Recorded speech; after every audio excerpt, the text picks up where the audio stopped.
తాకట్లో ఉన్న మీ బంగారాన్ని విడిపించి ఆ రోజు ఆన్లైన్ రేటుకి కొంటాం. Sharma gold company. నమస్కారం. విశ్వావసు నామ సంవత్సర ఉగాది శుభాకాంక్షలు. ద్వాదశ రాశుల వారి జాతక ఫలితాలు తెలుసుకుందాం. వివరించేందుకు ప్రస్తుతం మనతో పాటు ఉన్నారు డాక్టర్ ఈడుపుగంటి పద్మజ గారు.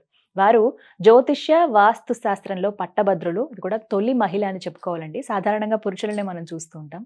పంచాంగకర్త, అలాగే జ్యోతిష్యంలో పిహెచ్డి చేసి గోల్డ్ మెడల్ సాధించారు ఆవిడ. ఇంకా చెప్పాలంటే యూనివర్సిటీ టాపర్ కూడా. వారు ఎంతో చక్కగా పంచాంగ శ్రవణం వివరిస్తారండి. దాంతో పాటుగా రాసులు వారు ఏ విధంగా పరిహారాల్ని పాటించి వాళ్ళు ఉన్న స్థితి నుంచి ఉన్నత స్థితికి చేరుకోగలరో కూడా చెబుతూ ఉంటారు చిన్న చిన్న మంత్రాల ద్వారా. మరి ఇవాళ కార్యక్రమంలో వారి మాటల్లో విని తెలుసుకుందామా? నమస్కారం అమ్మా. నమస్కారం. ఈ విశ్వావసు నామ సంవత్సరంలో కన్యా రాశి వారి జాతక ఫలితాలు ఏ విధంగా ఉన్నాయో తెలియజేస్తారా? తప్పకుండా. ముందుగా కన్యారాశిలోకి వచ్చే నక్షత్రాలు తీసుకుందాము. కన్యారాశిలోకి వచ్చే మనకి ఉత్తర 2, 3, 4 పాదాలు, హస్త 1, 2, 3, 4, చిత్త 1, 2 పాదాలు, మొత్తం ఈ 9 పాదాలు కలిపి ఈ 3 నక్షత్రాల్లోవి మనకి కన్యారాశిలోకి వస్తాయి. ఈ కన్యారాశి వాళ్ళకి ముందుగా ఆదాయ వ్యయాలు, రాజపూజ్యవమానాలు చూద్దాం. వీళ్ళకి ఆదాయం 14, వ్యయం 2, రాజపూజ్యం 6, వ్యయం 6. అంటే ఇక్కడ రాజపూజ్య అవమానాలు సమానంగా ఉన్నాయి కాబట్టి వీళ్ళంతవరకు ఇతరులలో దేవాన్ని దర్శిస్తూ మనం దాన్ని ఇంకా పెంచుకునే మార్గంలోకి వెళ్ళొచ్చు. ఇక రెండోది కన్యారాశి వాళ్ళకి ఈ సంవత్సరం గురుగ్రహ ప్రభావం వల్ల మీ దాకా ఉండే సమయం, మీ తర్వాత నుంచి ఉండే సమయం వీళ్ళకి ఎలా ఉంటుందంటే, ముఖ్యంగా హయ్యర్ ఎడ్యుకేషన్ కోసం ప్రయత్నం చేసే స్టూడెంట్స్కి తండ్రి యొక్క ఆరోగ్యానికి సంబంధించిన విషయాల్లోనూ, కుటుంబ పెద్దల ఆరోగ్య విషయంలోనూ వీళ్ళు కొంచెం ఘర్షణ అనేది స్టార్టింగ్లో ఉంటుంది. అంటే సంవత్సరం ప్రారంభంలో కొంత దానికి సంబంధించిన విషయాల్లో ఘర్షణాత్మకంగా ఉండడం, తర్వాత వాళ్ళ ఆలోచనల విషయం కావచ్చు, శ్రమకు తగిన గుర్తింపు గౌరవం విషయంలో కావచ్చు, కొంత అలా ఉంటుంది. కానీ వ్యక్తుల సహకారం బాగుంటుంది వాళ్ళకి ఖచ్చితంగాను. అంటే ప్రశాంతంగా ఆలోచనలతో నిర్ణయ సామర్థ్యం బాగుంటుంది. కానీ ఎటొచ్చి ఏంటంటే వాళ్ళ ఆలోచనలు, వాళ్ళ అభివృద్ధి, తండ్రి ఆరోగ్యం, వీటికి సంబంధించిన విషయాల్లో కొంత ఘర్షణ అనేది స్టార్టింగ్లో ఉంటుంది. ఎప్పుడైతే మళ్ళీ గురుడి రాశి మార్పు అనేది జరుగుతుందో వీళ్ళ కాన్సన్ట్రేషన్ ఎటుపక్కన డైవర్ట్ అయిపోతుందంటే వృత్తికి సంబంధించిన విషయాల మీదకి ఎక్కువ ఫోకస్ చేస్తారు.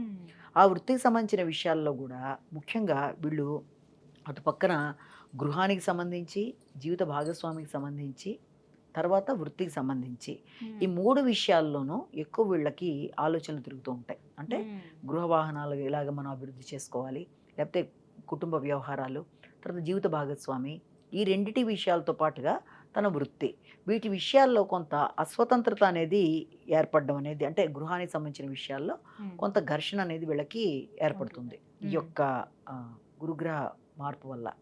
రెండోది ఏంటంటే రోగ నిరోధక శక్తిని పెంచుకునే విధంగా అయితే వీళ్ళు ఖచ్చితంగా కృషి చేయాలి. ఈ యొక్క ప్రత్యేకమైన సందర్భంలో ఆర్థిక సంబంధమైన విషయాలు కావచ్చు, లేకపోతే గృహ వాహనాలు కొనుగోలు నిమిత్తం చేసుకునే ప్రయత్నాల్లో కావచ్చు, తర్వాత ఈ రోగ నిరోధక శక్తి పెంచుకునే విషయాల్లో మాత్రం వీటిలలో తగిన విధంగా వీళ్ళు ఫోకస్ చేసుకుంటూ జాగ్రత్తలు తీసుకుంటూ ముందుకు వెళ్ళాలి. ఇక రెండోది శనిగ్రహం యొక్క అనుగ్రహం విషయంలో కానీ, శనిగ్రహ ప్రభావం అసలు తీసుకుంటే వీళ్ళకి ముఖ్యంగా ఈ భాగస్వామి వ్యవహారాల విషయంలో వీళ్ళకి కొంత అపార్థాలకి ఆస్కారం అనేది ఉంది. అది జీవిత భాగస్వామి కావచ్చు, లేకపోతే స్నేహ సంబంధాలు వాట్లల్లో కావచ్చు, అలా వృత్తిపరమైన భాగస్వామి వ్యవహారాల్లో కావచ్చు, వీటికి సంబంధించిన విషయాల్లో అపార్థాలకు లోనయ్యే అవకాశం ఉన్న రీత్యా తగిన విధంగా జాగ్రత్తలు తీసుకుంటూ, అంటే అపార్థాలకు లోన్ కాకుండా ముందుకు వెళ్ళాలి. అయితే తండ్రి ఆరోగ్యం ఇంతకు ముందు కంటే బాగుంటుంది. దాకా వాళ్ళు కొంత ఇబ్బంది పడ్డా అది అనుకూలత అంతకంటే బెటర్ అవుతూ ముందుకు వెళ్ళడానికి ఆస్కారం ఉంది. రెండోది శ్రమకి తగిన గుర్తింపు గౌరవం ఇప్పుడు ఏర్పడుతుంది. ఆలస్యంగానైనా ఇప్పుడు దాకా కష్టపడి అయ్యో రావట్లేదని బాధపడుతూ వచ్చిన దానికి తగిన విధంగా రావడం అనేది జరుగుతుంది. కానీ ఈ గృహ వాహనాల విషయం కానీ, ప్రశాంతత, ముఖ్యంగా గృహానికి సంబంధించిన విషయాల్లో ప్రశాంతత అనేది కొంతవరకు తగ్గే అవకాశం ఉన్న రీత్యా గృహంలో ప్రశాంతత కోసం కానీ, గృహంలో బాగుండడానికి కానీ వీళ్ళు చింతామణి గృహంతస్థ శ్రీమన్నాగర్ నాయక్ అనేది చేసుకోవాలి. ముఖ్యంగా అదొకటి చేసుకోవాలి. ఇక రాహుకేతువుల విషయం తీసుకునేటప్పటికీ రాహుకేతువుల వల్ల వీళ్ళకి ఏంటంటే రుణాలు ఏదైనా ఉన్నా తీర్చేసుకుంటారు.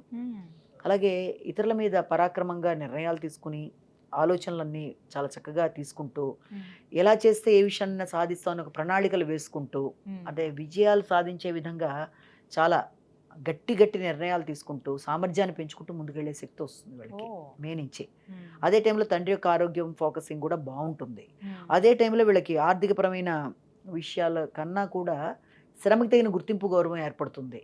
కాబట్టి ఇవి ఇలా ఉన్నప్పుడే సామర్థ్యాన్ని పెంచుకుంటూ సర్కిల్ని పెంచుకుంటూ నెట్వర్క్ ద్వారా వీళ్ళు ముందుకు వెళుతూ, కానీ ఇంకొకటి ఏంటంటే ఇక్కడ వీళ్ళు చేతిలో ఉండే పైసా చివరిది అయిపోయేదాకా ఖర్చు పెట్టేసే పరిస్థితులు లాంటివి ఒకటి వీళ్ళకి అదొకటి ఎక్కువ ఉంటుంది. అంటే ఖర్చు అనేది చాలా ఎక్కువ ఉంటుంది. అది లాస్ట్ మినిట్ దాకా అయిపోయేదాకా ఖర్చు పెట్టేస్తారు. కాబట్టి ఆ విషయంలో కొంచెం జాగ్రత్త పడాలి. కొంచెం విరాళాలు ఇవ్వడం లాంటిది, లేకపోతే ఏదైనా డొనేషన్స్, అదే ప్రదేశాలకు వెళ్ళడం, వైరాగ్యంగా ప్రదేశాలకు వెళ్ళడం, ప్రవచనాలు వినడం, ఇలాంటి వాటి మీద ఎక్కువ దృష్టి కేటాయిస్తూ ఆధ్యాత్మిక భావనలు పెంచేసుకుంటూ కొంత అదే ఉంటుంది. అలాగే ఖర్చులు కూడా అధికంగా ఉంటాయి. అది మే నుంచి వీళ్ళకి ఈ రకమైన పరిస్థితులు లాంటివి ఉంటాయి కనుక వీళ్ళంతవరకు ఆ విషయంలో అంటే ఆఖరి పైసా ఖర్చు అయ్యేదాకా ఖర్చు పెట్టకుండా నియంత్రించుకోవాల్సిన పరిస్థితులు అలాంటివి కూడా ఉంటాయి. కాబట్టి వీళ్ళంతవరకు వీళ్ళు కొన్ని చిన్నపాటి పరిహారాలు చేసుకుంటూ ముందుకు గనక వెళ్ళినట్లయితే దాన్ని అధిగమించడం అనేది చేసుకోవచ్చు. ముఖ్యంగా మనం పరిహారాలు వినాయకుడికి సంబంధించిన పూజలు ఏదైనా చేసుకున్నా, దుర్వాయుగ్మాలతో పూజ చేసుకున్నా, తర్వాత దాంతో పాటుగా దుర్గాదేవికి సంబంధించిన దేవాలయ సందర్శన, దుర్గయ్య మహా అనుకున్నా, అలాగే అరుణాచల శివ సాయంత్రాలు చేసిన, వీటి వల్ల ఏమవుతుందంటే ఆలోచన శక్తి అనేది ఫస్ట్ పాజిటివ్గా ఏర్పడుతుంది. అంటే ఎక్కడ ఖర్చు పెట్టాలి, ఎక్కడ ఖర్చు పెట్టద్దు, ఎంత ఎలా అవుతుందన్న విషయాల్లో అదొకటి. సాంఘిక సంబంధాల విషయంలో ఒకటి కొంత అపార్థాలకి లోను కాకుండా జాగ్రత్తలు తీసుకోవాలి. భాగస్వామి వ్యవహారాల్లో అంటే ముఖ్యుల్ని అపార్థాలతో దూరం చేసుకోకుండా జాగ్రత్తలు అయితే తీసుకోవాలి.